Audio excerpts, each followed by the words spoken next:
Hi, my name is Adachi. I'm the Trade and Investment Commissioner from Japan. I'm here today to give you an update on the market conditions, and I hope you enjoy the presentation today. I hope you are all well, and no doubt you all be dealing with the challenges and complications presented by this pandemic.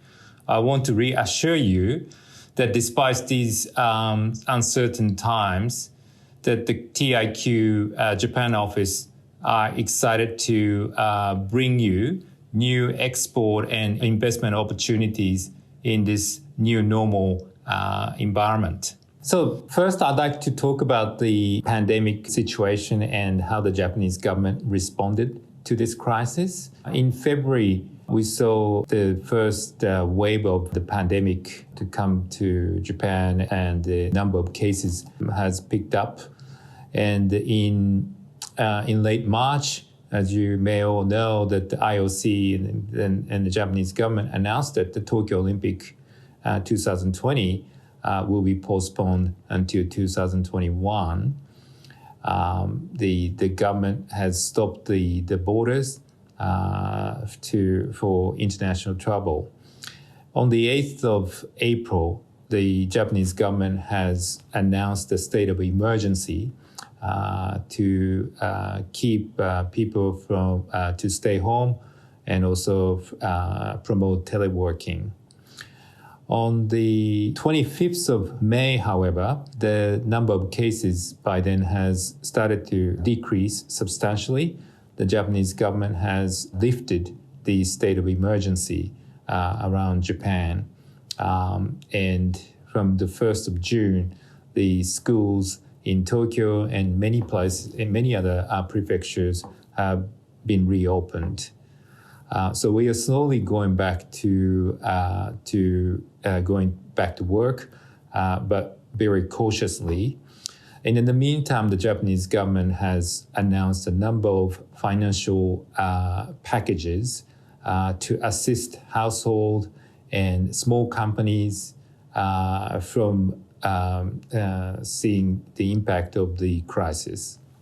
I'd like to talk about the impact of the pandemic on the Japanese economy. The first quarter of the GDP in Japan has been announced, and as expected, the Japan has officially slipped into the recession.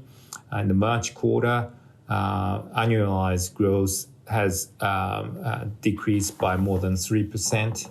Obviously, impact's been felt across the sectors, including personal consumption and exports. The one noticeable decline is the impact of the inbound tourism. That's down more than 90% in the recent months. However, unemployment rate in Japan has been relatively low, staying at around 2.6% at the moment. This is substantially lower than many other countries, but still one of the highest in the history of Japan. Now, I'd like to turn to what's happening with Japan Inc. by looking at the sectors and the impact of various companies. The net profits of companies listed on Tokyo Stock Exchange fell by more than 60% throughout the January-March period. Companies such as Toyota, for example, saw the production falling more than 50% in April, year on year. Nissan had a huge loss for almost Australian $9 billion in recent months. ANA, airline company, obviously has had a huge impact on their financials, lost almost $1 billion Australian dollars in the first quarter. However, there are some winners and early adopters to the new normal.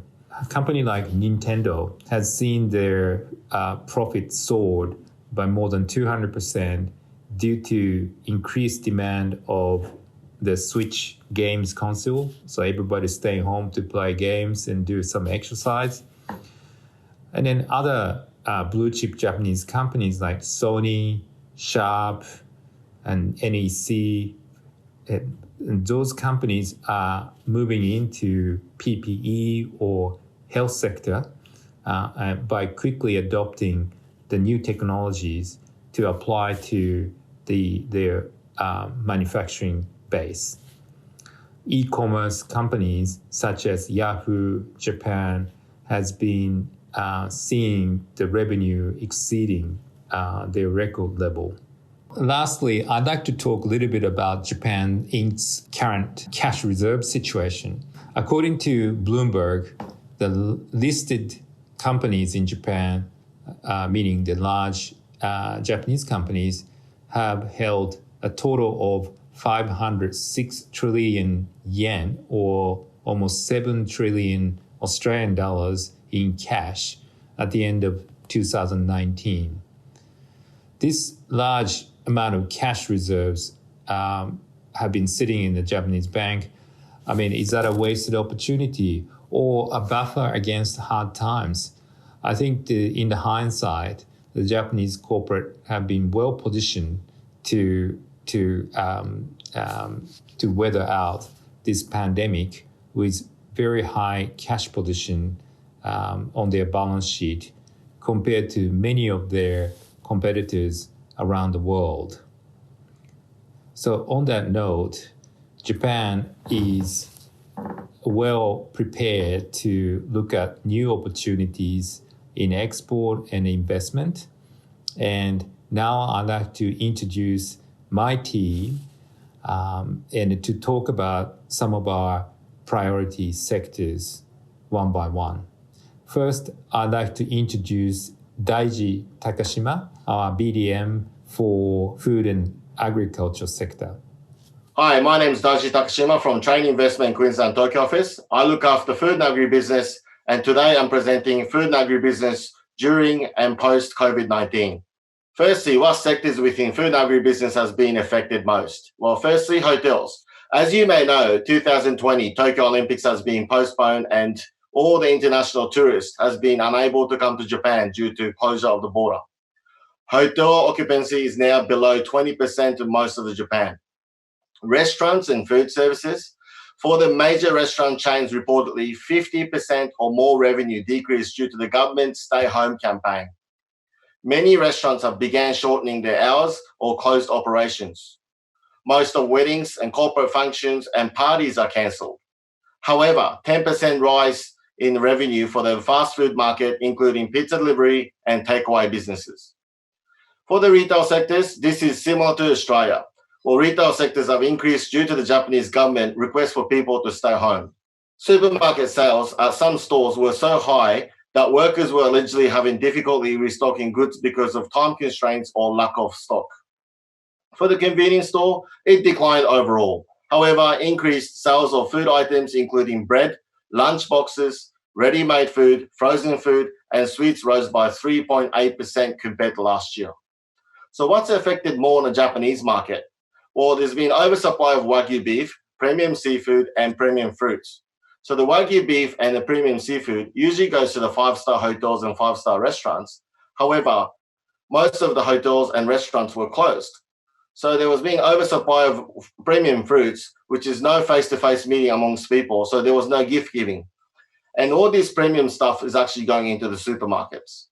So what's the challenges after COVID-19? Well, people have less confidence on premium products, and due to the economic damage, consumer will have more price sensitive. Less spending on unnecessary products, less social gathering outside, which increase more of home party style, decrease opportunities in restaurants and food service, and increase in supermarkets and retailers. Consumer will consume more long shelf life products as well, as they have experienced in some shortages and preparation of emergency. So what is the market opportunities after the COVID-19 in Japan? Well, the consumer will be utilizing more of online shopping to avoid crowds. People's lifestyle will change and focus on more healthy and functional food to boost the immune system. Functional foods such as organic, honey, protein bars will increase opportunities. Due to uncertainty of travel, even the borders opens up, the consumer will have less confidence to travel overseas.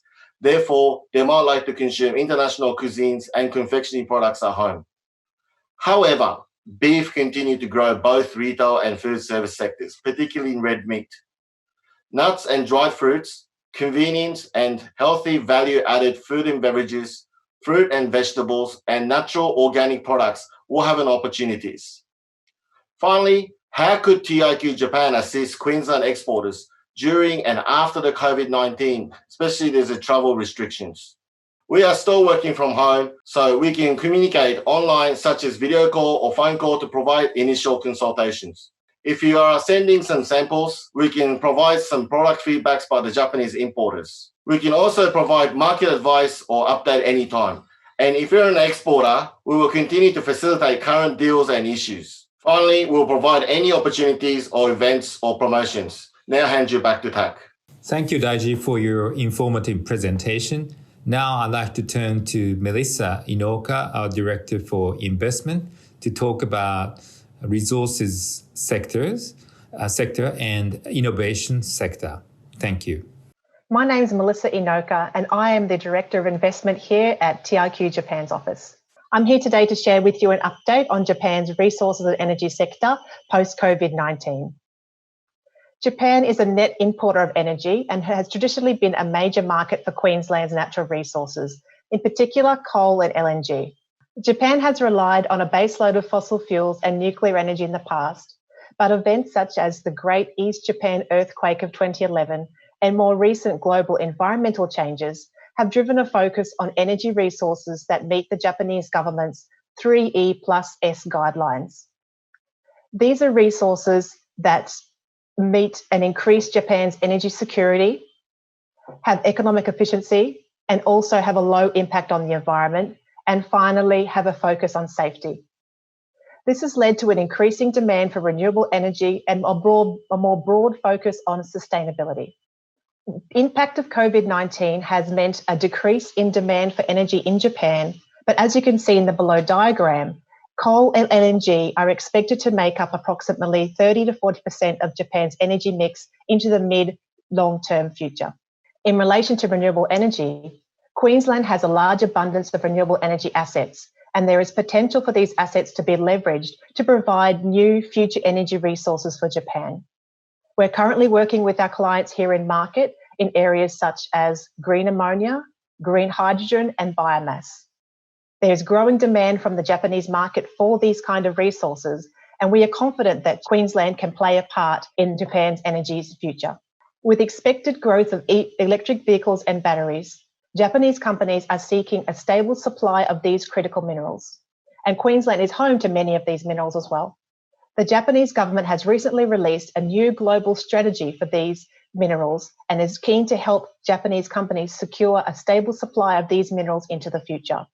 So we here in Japan are working with our clients and our key stakeholders to highlight the opportunity for Queensland in this sector.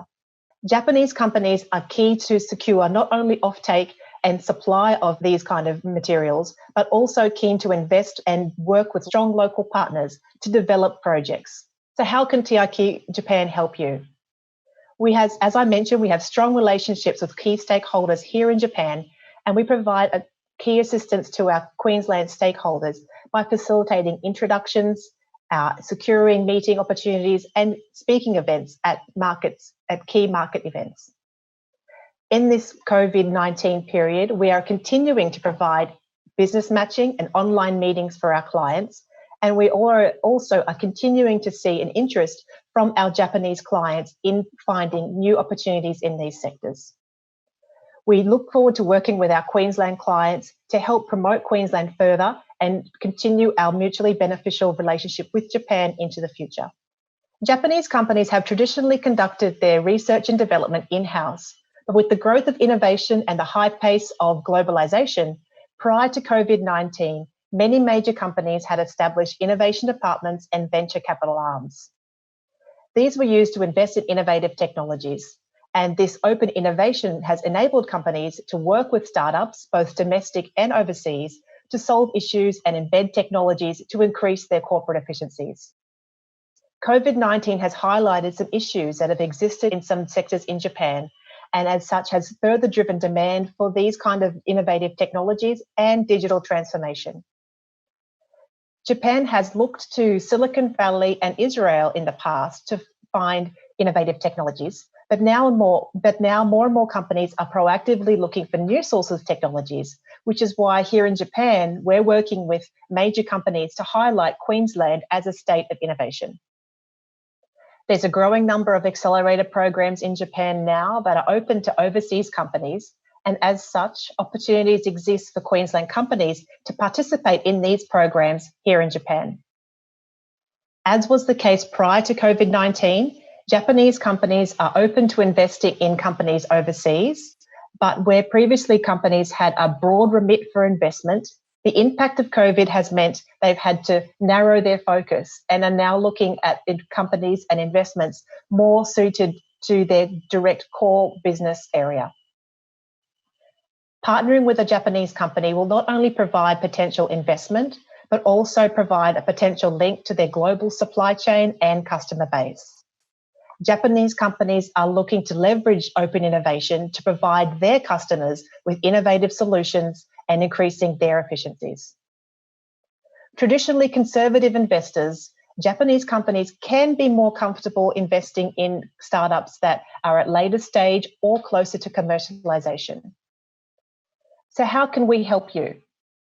TIQ Japan works with our Queensland-based startups to provide introductions and connections to potential investors and partners here in market. We also work with our Queensland companies to assist you in understanding where the Japanese companies' focus are and where their strategy is heading, so you can correctly target companies for your investment. We also work with major Japanese companies who are seeking innovative and transformative technologies to highlight the potential of Queensland and how we can add value to their company. We are working with companies like SoftBank, who we attracted to Queensland a number of years ago. We also participate in major events such as Innovation Leaders Summit, where we led a delegation of Queensland companies in 2019. This event is Asia's largest innovation business matching event, and some of our delegation had some great connections and outcomes from this event. In the current environment, we are still continuing to meet with our clients virtually and provide introductions and information about Queensland innovation sector. And we are still receiving inquiries from these clients about the new innovation technologies that they are seeking.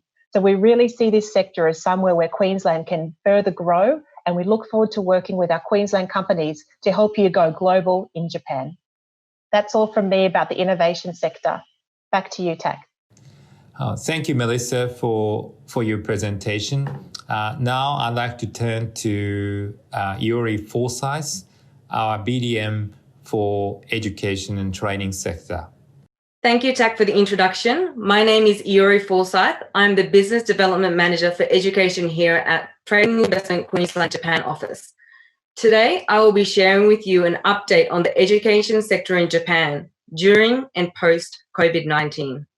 Japan is and will continue to be a key source market for Queensland's international education sector, with Queensland topping as the most preferred Australian state for Japanese students since 2017. However, due to the COVID-19 pandemic, the Australian border closures forced many Japanese students studying in Queensland to return prematurely and halted almost all international study plans until further notice. Domestically, the pandemic caused most schools in Japan to close for 3 months or more, which resulted in a spike of increased demand for online and digital learning platforms. Though in reality, many schools and local education government boards in Japan struggled with the take-up of these resources, which ultimately exposed Japan's lack of technological literacy in education compared to many of the other developed nations around the world. This prolonged school closure has intensified concerns that inequalities in education are growing within Japan, which has ignited talks on a proposal to change the start of Japan's academic year from April to September, with the decision expected to be made in mid-June. A recent survey conducted by TIQ Japan on education agents suggested that demand for international programs such as study abroad have not decreased, if not increased, for many Japanese students. However, the return to a robust international education industry will not come easily, as many challenges have also been raised, in the wake of the pandemic. Concerns from Japan, such as the uncertainty on when travel restrictions will be lifted, has made it difficult for many schools and government bodies to start the planning for future programs. Some people have also raised concerns on big changes that are expected to happen in international study going forward, such as new social distancing rules, self-isolation requirements, health concerns, and fee changes. Nevertheless, many opportunities for international education have also emerged in the wake of this situation, with Japanese students, albeit slow, have become more open to taking online courses from overseas institutions. There are also increased opportunities for institutions to connect directly to potential students and schools than ever before through online information sessions, which give more credibility and authenticity to traditional recruitment strategies. Existing partnerships that TIQ Japan has with Japanese government bodies have also brought about new opportunities, which are now being reshaped online, can be a great new tool for many Queensland institutions wanting to get back into the Japanese market post-COVID-19. Australia and Queensland has also showcased its image successfully during this time, as strict rules and safety procedures from the early onset of the pandemic has ultimately proved Queensland to being a safe house compared to the other parts of the world. The smooth transition to online learning, which demonstrated the state's high-quality technological resources, the generous international student welfare and support network, and the small time differences between Japan, all place Queensland in a favourable place for future international education activities. So, what else can you, as Queensland international education providers, do at this time? Things like providing more platforms to promote online courses, increasing online presence, providing online internship opportunities, use of virtual reality, and frequent communication with your Japanese partners through email or participation in webinars and online information sessions are some of the many ways you can maintain your relationship with Japan to ensure a smooth transition back to a robust international education sector in the near future. Thank you everybody for listening. Back to you, Tak. Thank you, Yuri, for your presentation. As you have seen, from 3 BDMs, we have a number of opportunities in various sectors. And the TIQ team are very excited to hear from you to work on those new opportunities. So if you have any questions, please do not hesitate to contact us in Tokyo. Thank you.